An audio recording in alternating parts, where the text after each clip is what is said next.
देखते हैं आप? नहीं, सही घोषणाएं हुई हैं। सेफ्टी बजट जो नहीं था पहले रेलवे के लिए, जो इस समय किया गया है, रेलवे में सुधार। और आज अच्छी बात तो ये है कि आम बजट के साथ रेलवे का बजट भी आया है, जिसमें कि अच्छी अच्छी चीज़ें हैं। सेफ्टी फंड रखा गया है इस बार, और इनकम का भी जैसे अभी देखा है कि 3 लाख तक कोई टैक्स की लायबिलिटी नहीं पड़ रही है, तो ये भी अच्छी चीज़ है। डेवलपमेंट के लिए भी और बजट लेकर आए हैं हमने अभी। और आपके रेलवे बजट में देखा है कि जो है सुरक्षाएं जो भी बहुत अहम होता है उसके लिए सही है, प्लस रोड ट्रांसपोर्टेशन के लिए भी अच्छा है, रेल मार्ग के लिए भी अच्छा है, और ट्रांसपोर्टेशन जो अपना रोड से होता है इसके लिए भी बजट है। काफ़ी अच्छा डेवलपमेंट बजट, किसानों के लिए भी इन्होंने इसमें रखा हुआ है। जी हाँ सुजाता, आप देख सकती हैं कि किस तरीके से ये जो युवा है इन्होंने बताया है कि रेलवे का जो मर्ज करना है काफी बेहतर है। हमारे साथ और भी लोग हैं जो आज आम बजट आया है, आपने देखा होगा इस बजट में, तो आपको इस बजट कैसा लगा? नहीं, टैक्स रिलैक्सेशन के लिए मध्य वर्ग के लिए तो हम लोग के लिए तो बहुत ही अच्छा है। जो 3 लाख तक उन्होंने छूट दे दी है और 5% कर दिया, उसके बाद ये बहुत ही अच्छा है हम लोग के लिए, तो ये बहुत अच्छा बजट है।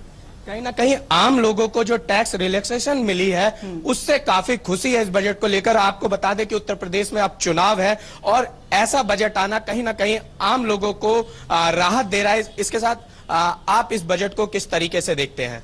बजट ओवरऑल ठीक है, बहुत बढ़िया बजट आया हुआ है। बजट से हम लोग खुश हैं। बजट से आप खुश हैं? आप देख सकते हैं सुजाता कि लखनऊ में कुछ लोग हमारे साथ हैं और युवा वर्ग से खासकर हैं। सर, इस बजट को किस नजर से देखते हैं आप? नहीं, हम ये कह रहे हैं कि ये बताइए कि एजुकेशन और हेल्थ के लिए इन्होंने क्या लाया है? कुछ नहीं लाया। एजुकेशन के लिए करना चाहिए था उनको, सरकारी स्कूल को प्राइवेट जैसा बनाना चाहिए, मुझे सुविधा मिलनी चाहिए। और स्टिंग ऑपरेशन आप लोग करते ही रहते हैं, तो क्या है, बच्चे वहाँ जमीन पे बैठते हैं। और हेल्थ के लिए भाई जो बड़े लोग हैं वो तो अपना प्राइवेट में चले। के लिए गुजरात में और झारखंड में एम्स खोलने की बात कही गई, तो एम्स खोलने की बात की है, बाकी अस्पतालों का क्या करेंगे? वो जिसमें गरीब बैठते हैं, जिसमें गरीब जाते हैं उनका भी तो देखना है। तो प्राइवेट में तो अमीर अमीर जाके अपना करवा लेते हैं भाई इलाज। एम्स हो चाहे जो भी अस्पताल हो, गरीबों का इलाज तो कहीं नहीं होता। आप किसी भी अस्पताल चले जाइए, उनके लिए ना कोई फैसिलिटी है। ये सिर्फ और सिर्फ जुगाड़ से जिनका होता है, केवल उनका ही इलाज हो पाता है, चाहे सरकारी हो चाहे जो प्राइवेट में उनके जाने की। सरकारी में भी जुगाड़, जिसका सोर्स जिसके लिए जुगाड़ वाले आते हैं, वही अपना काम करा ले जाते हैं। हमारे पीछे एक और शख्स खड़े हैं। किस तरीके से आप इस आम बजट को देखते हैं जो आज आया है?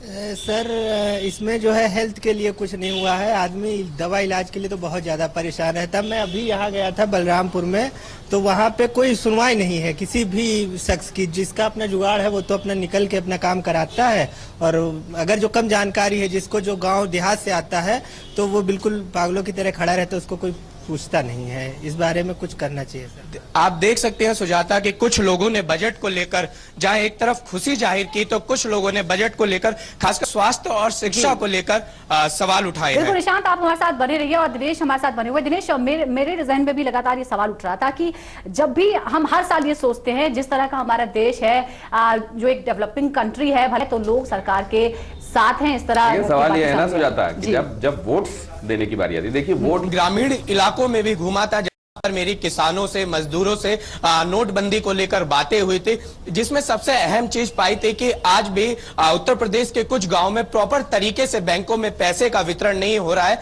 जिससे कुछ किसान नाराज होते हुए नजर आए। इसके अलावा कुछ किसानों का कहना था कि हमारे पास खोने के लिए क्या है, और सबसे बड़ी बात है कि हमारे पास अगर सफेद धन होगा तभी तो हम काला कर पाएंगे। कहीं ना कहीं किसानों की जो माली हालत बेहद खराब है उत्तर प्रदेश में, उस तौर पर किसानों का कहना था कि जो प्रधानमंत्री ने योजना को लाया ये हमारे लिए बहुत फायदेमंद होगी, और जो स्कीम्स है कहीं ना कहीं अब धरातल पे आएंगे जब ब्लैक मनी पर लगाम लगेगी। इसके अलावा अगर बात की जाए शहरों की, तो जो व्यापारी वर्ग है उसमें नाराजगी दिखाई थी, लेकिन जो महानगर थे, जैसे हम आगरा की बात करें, तो वहां पर व्यापारी वर्ग जो था वो काफी खुश नजर आ रहा था। उसका कहना था कि अगर इस तरीके से योजनाएं आती हैं धरातल पर, तो कहीं ना कहीं ईमानदारी से जो बिजनेस है उसको बढ़ावा मिलेगा। हालांकि डिजिटल जब पेमेंट की बात की गई युवाओं से, तो युवाओं का कहना था कि ये बहुत बेहतर है, लेकिन जिस तरीके से हमारे देश में जो साइबर क्राइम है उसको लेकर कोई ठोस कानून नहीं है, उसको लेकर कोई ठोस जांच एजेंसी नहीं है। लेकिन क्या बड़ा सवाल माना जाए कि यूपी के चुनावों में डिमोनेटाइजेशन कोई मुद्दा है क्या? इसी का ध्यान रखकर लोग वोट करेंगे? विकास की बात सुनेंगे, भ्रष्टाचार रहित समाज की बात करेंगे, या फिर जातिगत समीकरण ही भिड़ाया जाएगा, जैसा कि तमाम पॉलिटिकल पार्टीज कोशिश कर रही हैं? जी, अगर उत्तर प्रदेश की बात की जाए तो नोटबंदी एक मुद्दा है, लेकिन उतना बड़ा मुद्दा नहीं कहा जा सकता कि इस पर चुनाव हो जाए। और उत्तर प्रदेश में जो सबसे खास बात है, यहाँ पर जातिगत समीकरण, इसके अलावा जो अपराध है, इस प्रदेश का एक हमेशा से बहुत बड़ा मुद्दा रहा है। और इसके अलावा जो सड़क पानी बिजली और खासकर किसानों के जो अहम मुद्दे हैं, और गन्ना किसानों, अगर पश्चिमी उत्तर प्रदेश की बात करूं तो वहां अपने आप में गन्ना किसानों के जो मुद्दे हैं वो बेहद अहम है। लेकिन नोटबंदी इसके साथ एक छोटा सा मुद्दा है जो सिर्फ महानगरों को ही इफेक्ट करेगा। जी, पंकज भी हमारे साथ जुड़े हुए हैं। पंकज, सुना आपने, हम नोटबंदी पर इतनी सारी चर्चाएं करते हैं, लेकिन चुनाव की जब बारी आती है तो किस तरह से पुरानी जो परंपरागत तौर तरीके हैं राजनीति के, वही हावी हो जाते हैं। हम शहर में बैठकर डिमोनेटाइजेशन के प्रभाव, दुष्प्रभाव की बात जरूर करते हैं। देखिए सुजाता, बिल्कुल भले निशांत ने कहा कि नोटबंदी का बहुत ज्यादा असर इस चुनाव में नहीं पड़ेगा और ये मुद्दा नहीं होगा, लेकिन असर जरूर पड़ेगा। अगर आप इसे समझते हैं कि यदि चुनाव से ठीक पहले अगर नोटबंदी का कोई फैसला होता तो सरकार को काफी मुश्किलों का सामना करना पड़ता, लेकिन चूंकि सरकार ने 8 नवंबर को इस नोटबंदी का फैसला किया, उसके बाद से 50 दिन यानी कि 31 दिसंबर तक के लिए जिस तरह से लोगों को भी परेशानी रही, उसके बाद से जो हालात अचानक और तेजी से सुधरे, उसके बाद से अब लोगों को लगने लगा कि वाकई में एक ऐसी पॉलिसी थी जिसका फायदा उन्हें मिल रहा। उन्होंने 50 दिनों तक समर्थन किया सरकार का, और अब आगे आने वाले दिनों में सरकार का समर्थन करते रहे तो सरकार भी नोटबंदी के बाद से जो कालाधन या तमाम चीजों को लेकर आगे बढ़ेगी, उसका फायदा अंततः उन्हें मिलेगा। और यह बात सच भी, क्योंकि जिस तरह लगातार सरकार का यह कहना होता है, आज वित्त मंत्री अरुण जेटली ने भी कहा कि हर साल हम करीब 1 करोड़ गाड़ियां हम अपने बेचते हैं देश में, लेकिन हमारे पास टैक्स देने वाले लोगों की संख्या महज 3 से 4% होती है हमारे देश की आबादी की।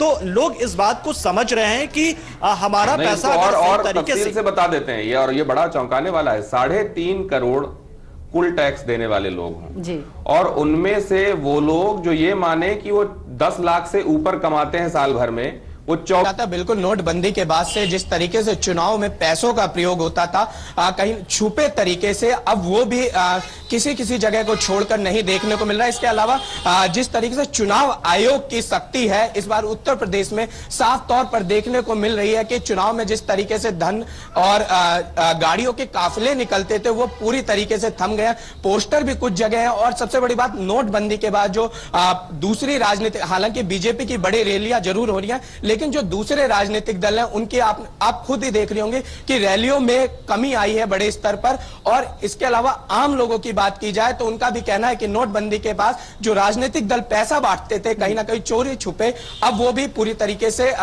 थोड़ी बहुत लगाम लग चुकी है। जी दिनेश, ये जो प्रभाव हमने देखा है, जो निशांत हमें बता रहे हैं, लेकिन मेरा सवाल ये है कि क्या ये जो इंस्टेंट असर है वो ये है, लेकिन लॉन्ग रन में फिर वही हो जाएगा, क्योंकि 2000 के नोट तो आपके पास है ही और कालाधन फिर से जमा हो सकता है। इसमें कोई दो राय नहीं है कि आने वाले दिनों में जिनकी देखिए मंशा सबसे बड़ी बात है, और इसीलिए महात्मा गांधी ने ये कहा था कि जमीर से बड़ी कोई अदालत नहीं है। जी। जब आपका इंटेंट नहीं ठीक होता तो आप आखिरकार इस रास्ते से नहीं तो उस रास्ते से वही करने की सोचते हैं जो आप करना चाहते हैं। तो इंटेंट बहुत बड़ा सवाल है।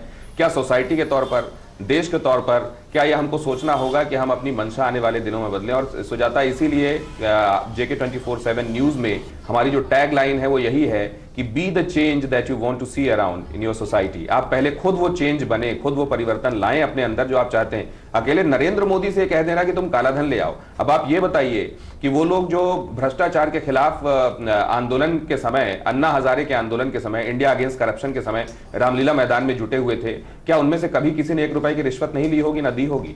क्या वो लोग खुद भ्रष्टाचार? पुष्परंजन जी।